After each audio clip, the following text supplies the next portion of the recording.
Bonjour, mes chères sœurs.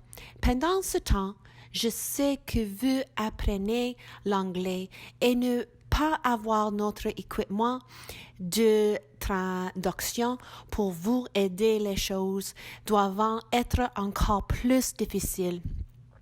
Je trouve l'apprentissage des langues très difficile pour moi et je cherche continuellement à améliorer mon français pour pouvoir parler avec vous et fournir plus de ressources en français.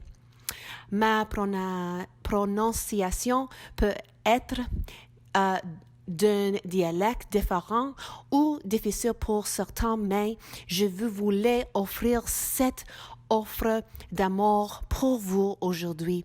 Vous faire savoir que je ne vous ai pas oublié et vous aime tellement. Dieu m'a donné ces écritures aujourd'hui. 2 Chroniques, chapitre 6 et verset 18 à 21 et verset 40 à 41. OK. Mais Dieu pourrait-il vraiment habiter avec les hommes sur la terre? Le ciel, malgré son immensité, ne peut déjà pas le contenir. Encore moins ce temple que j'ai construit.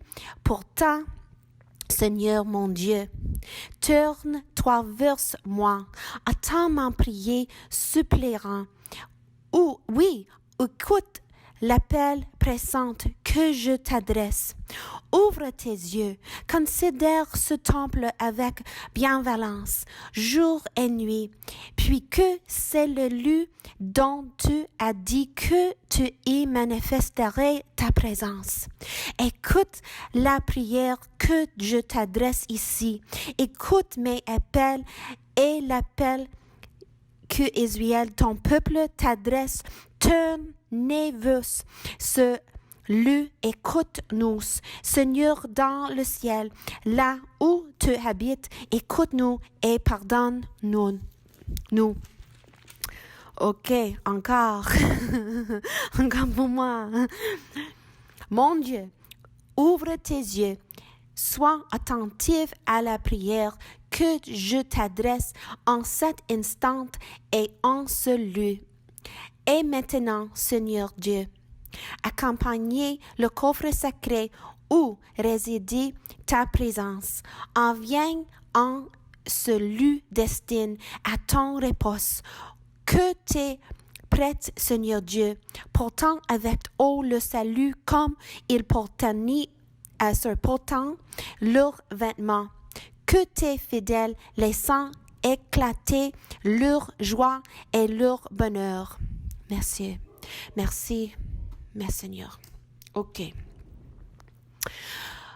Par ces paroles, Dieu nous rappelle qu'il ne peut pas être contenu dans le même, notre magnifique nouveau bâtiment.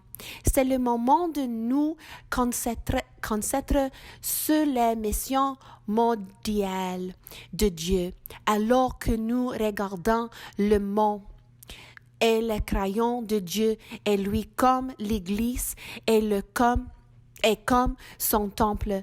Nous sommes appelés à adorer et à nous souvenir que Dieu n'est pas oublié notre ville ou notre mission locale.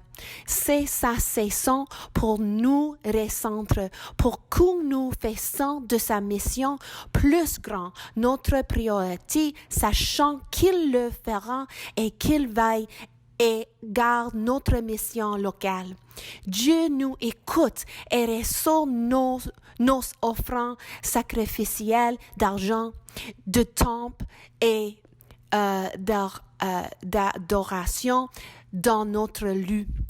Par ces actes de confiance et d'abandon, le Dieu souvient et ses promesses envers nous, éprouve les alliances de sa parole pour que le monde entier la voie, même si nous ne le voyons pas complètement encore. Il va vous montrer comme il est au centre de tout cela. Ce moment et ces jours sont peu que Dieu s'élève et montre sa puissance, sa gloire et sa présence.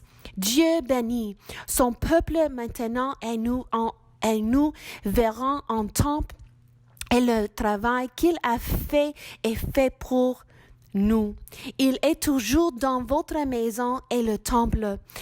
Il travaille pour notre Église de puissants moyens. Peut en se réjouir un moment. Peut en se réjouir aujourd'hui avec de grandes attentes. Qu'il est bon et vous voit et vous attend et il a préparé le chemin pour son peuple. Pouvons-nous garder notre visage vers lui seul et que la lumière de son visage brille sur vous. Vous êtes aimés, mes chères sœurs. Dieu vous bénit. La première dame, K. Merci, ma Seigneur. J'adore toi. Merci, ma sœur.